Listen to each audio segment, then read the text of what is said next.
Brendan, how do you think this challenge will compare to the ones you've faced already this season in the Champions League?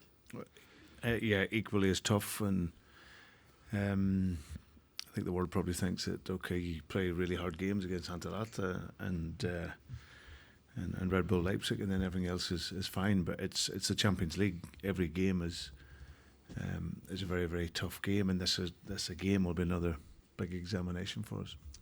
No one knew for sure at the start of this new format, but everyone's been speaking about 10 points as being that mark. How does it feel to have that within your sights tomorrow? Yeah, well, the halfway point, I think 7 out of 12 we're really, really pleased with, and not just that. I think it's the performance level and in the competition that gives us confidence. But yeah, we get into our next run of games now, and like I say, we just want to accumulate as many points as we can. But I think 7 out of 12 is a really good start against the opponents that we've played. How big an achievement would 10 be at this stage, if that is indeed the total that sees you at least into that playoff phase? I've not really thought about it, really. We just, our objective is to get into the playoff phase first and foremost, and then we just have to see what points total that will take us. But for us, it really is focusing on this game and look to bring the performance level. How beneficial is it to have the RB Leipzig performance and result as one for you to reference and try and do again ultimately? Yeah, I think we've been building towards that over the last 14, 15 months. I think performance level last year, and even though we didn't quite get the results, the wins that we would want, performance level certainly indicated to me that we were growing and developing at the level. And now in 3 of the 4 games, we've shown a really high level of performance, different types of performances, but certainly the Red Bull game was a combination of everything that we would want. The physicality, the pressing in the team, the aggression, but also the calmness in our defending. And I think when you can go away to Atalanta and keep a clean sheet, I think that gave us great confidence that at the level and at the very highest level, we can be strong defensively. And then we take that into the Red Bull game. Same idea, but then we've got the home crowd behind us as well. So then the level of our football then gets elevated, and we overall produce a really consistent performance. So I think that there, along with some of the other performances we've had over the journey in the last 14 months, has given us a real good hope to keep progressing and developing at this competition. Is that something you've been stressing, Brendan, that calmness under pressure, almost embracing the pressure? Is that something you're particularly pleased with, that the message is getting through? Yeah, because you're not going to, as much as you want to dominate, you're just not going to do it. You can't do it at this level.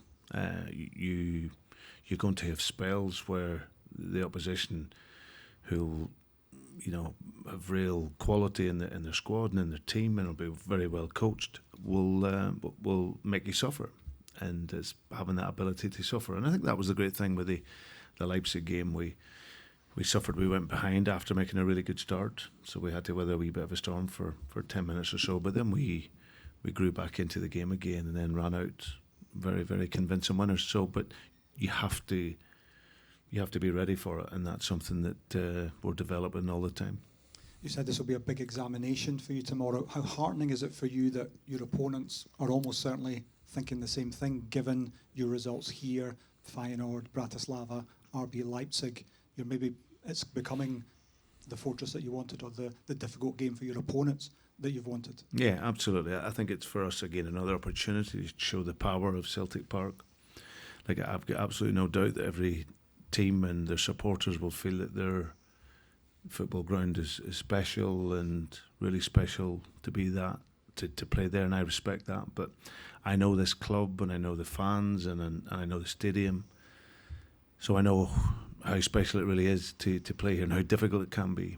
But what you have to be able to do is then match that with the performance, and that's something that has really pleased me in these recent home games in the Champions League. So it's not just a tick box for players to come here and clubs to come and say they've played at Celtic Park, but it's to come and realise you're going to be in for a game here.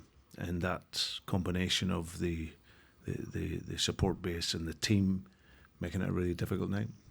I wonder then, is this the best team that you've had in all your times here, this new level that you've now reached?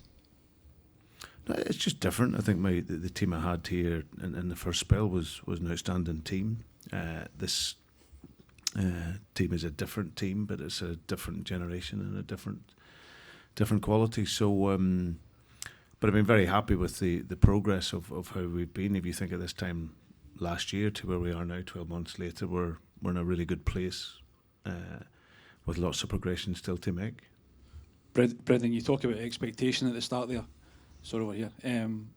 How do you assess how that's changed from the start of the competition? The expectation of what's kind of how the team are going to perform now. I think my own expectation is that I have that belief that we can come in and perform, and I think the players believe that as well. But we have the humility to understand that you have to really work at this level. But I think I see that in the team anyway. You know, I think we played 19 games this season, won 16, drew 2 and lost 1 to a Champions League finalist. So that tells me that the mentality in the team is there, the spirit in the team is there, the grit in the team is there, and that we'll never quit in a game. So that always gives you confidence as a manager that you're going to go into to these games and perform. So, and that's all we want to do. We want to make it really, really difficult for teams to play against us, and we know that we're going to have to suffer at times, but that's the level. And but I'm really excited again about coming to Celtic Park and seeing the game tomorrow evening. Having that grit after a kind of difficult start in the competition, is that something you didn't doubt? No, it's something that you have to experience. I think that's Robert what is key, that that failure is a part of the journey.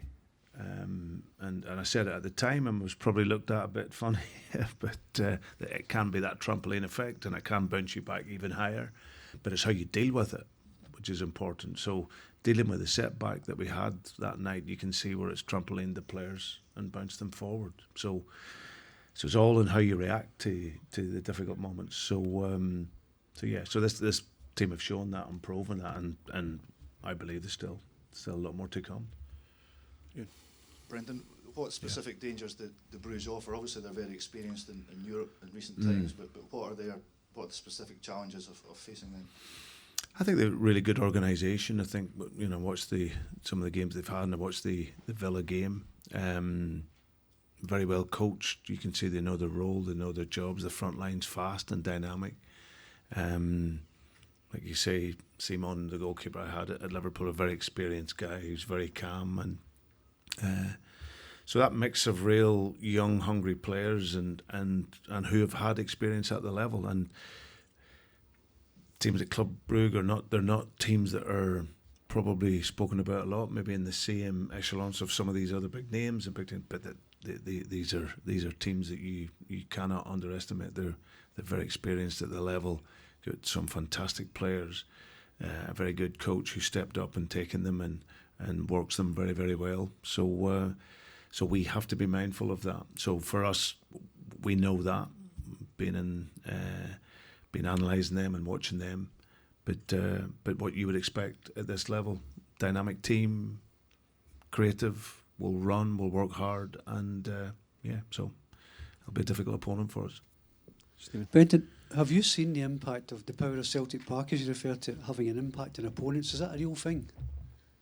Oh, there's no doubt. I think it's probably more you see from when you listen to other players, but also I listen to my own players. Just that it's the feeling that it brings here. You know, it's and we don't take it for granted. It's one that I hope when I came back here it was to connect it, which was to have that off the field, that fire and that passion and emotion, and bring that onto the field as well with performance level and a level of football that excites. So that was the challenge, and you can see when that is all connected, what it brings, like the Red Bull Leipzig, the feeling then it gives.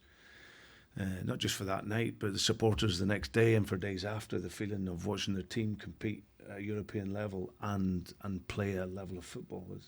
So that's what we want to bring, and it definitely does. And like as you say, you spoke to some of the players afterwards, experienced players, the impact that the stadium brings. So we have to use that. We have to connect with that spirit and continue to make it really difficult. Brendan, you spoke to Robert about the belief that the team have now got and how they've embraced things. But is there a message there that you'll kind of never crack the Champions League code if you like? You've always got to be on, warning that things can go. That you're always learning. Things can be tricky. Never think you've ever got it sussed. No. Especially with the greatest respect, clubs like ourselves, it's always we have to bring our ability at the highest level into every game if we're going to have that opportunity to progress. It's a brutal competition in terms of the level, and the slightest mistakes get punished. And like you say, you can be really, like we had in the Leipzig game. We started the game really well, 15 minutes, and then we gave the ball away once. It leads to a corner, then you concede, and then all of a sudden you're on the back foot for 10 minutes. But we all know that. I think we've all seen it enough. You have to be laser focused in your concentration. You're bringing your performance level, and then, like I said, make it really difficult for the opponent. Hi Brendan, just a bit on Bruges and their game against Milan. They got a lot of their success through fast, aggressive counter-attacks. They would sort of look to win the ball around the halfway line, just inside their half, and then outnumber Milan on the counter-attack, just flooding the half and getting as many chances as they can. And they were arguably unlucky not to be 2 or 3 goals up in the first sort of 10-15 minutes. What can Celtic put in place, or what can you put in place to sort of prevent this? And does the sort of way they play and the way they look to go up the park, does that affect your team selection? No, it's a good question in terms of the tactic of the game. It's something that I've been aware of right back to pre-season. So if you think of how we've played in those City games and Chelsea games where we were building with 3, the Leipzig game where at times we're building with 3, having Greg going in. So that gives you then 5 behind the ball and gives you 5. Sometimes you can release one of them to go and attack. But counter-pressing is a big part of our game. I think in order to stop counter-attacks, counter-press is something that's in our makeup now. Getting to the ball for a little simple example of that was again at the weekend against Hearts. Now, our first goal comes from, and to the eye it just looks like the defender just gets rid of the ball. But what pleased me was we obviously have the run into depth. It doesn't quite get there, but the impulsive action of Cal was to jump forward. And jumping forward those extra few yards means that when the defender goes to clear it, we're there. And then we get the bit of fortune that rebounds. If he doesn't move, if he stands still, the guy's clearance is okay. It'll go away and they'll defend the box. So the counter-press mentality is what stops counter-attack, and then making sure you defend the space behind the ball. So you've always got to protect at this level, because if you're too open and you don't cover your spaces, then these, like other teams, will have fast players that can exploit that. Christos Solis is someone who could cause a lot of issues for Celtic tomorrow night. He's the Bruges left winger.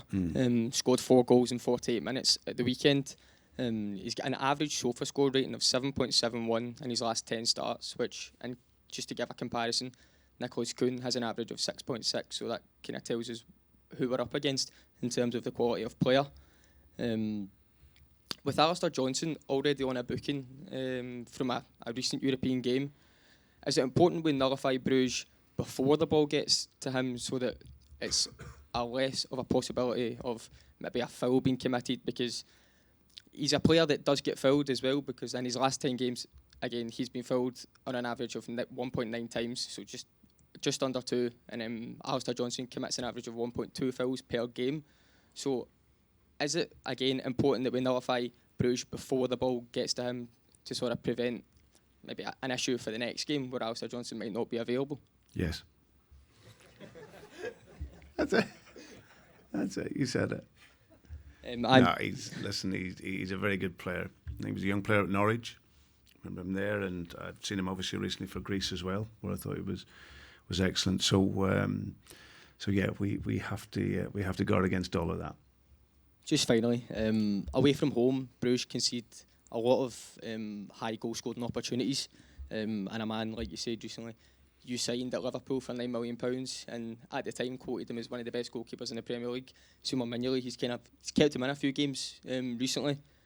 Is it important that Celtic take these opportunities when they get them, so that we have the best possibility of a win or a result tomorrow night, because it's important that we win our home You games. sound very nervous.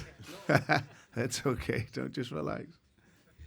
It's important that we take these chances. Absolutely. That's the level, son. That's the level. It's you got to be really efficient. First of all, on Simon, he at the time at Sunderland, he was, like you say, he was a fantastic goalkeeper in the Premier League, and he came into Liverpool and done really, really well. So, and I haven't seen him for a long time, so it'll be good to see him. But yeah, he's a very good shot stopper. He's obviously got a lot of experience, good coming for crosses, and so yeah. But I just think it's the level. Like you say, we've shown that we can score goals at the level and score a lot of goals at the level. So you have to be really efficient. But I don't have a worry about us scoring the goals. I'm just really looking forward to us playing our game and playing to the level that we want to. We know we're playing against a very, very good opposition, and we'll be ready to try and control as much as that as we can. Cameron kind of hinted at it before you came in, but in terms of the likes of Arne and Casper, who've obviously played against Bruges, how much can they help just in terms of little nuggets or whatnot that they've picked up playing against them or through them throughout the years? Maybe from their own selves, they might. They'll maybe know some of the players. Obviously, Arne had come through there, and like you say, Casper playing against them. But I haven't spoke directly to them on anything. It'll be more for them own selves. They might speak and to the players. But yeah, we've done all our analysis on them, and that they will reiterate, I'm sure, that they're a good side. But we're at home, and this is where we want to show, like I said, our power, and we've shown that in the last numbers of games here in the Champions League. And when we do that, it's given them something to really, really worry about. So that's our plan. How's the squad after Hearts in terms of coming through injuries or whatnot? How's the squad looking? Yeah, in a good place. It was obviously coming back after the international break is always a challenge. I've found that we've not certainly been perfect in our rhythm. You know, the 3 games that we've played all after international break, we've done well, but we've just not been quite in the same flow. But the case was, you know, we'd 8 of the 11 players started on international duty, and that always breaks the rhythm. You know, I'd seen one of our players in a pressing action, which was his international team's pressing action, but not ours. But it's just something that happens because they've been away for a couple of weeks. So, but the idea was to get them through it. They've all come through it really well, and we obviously fit squad to pick from.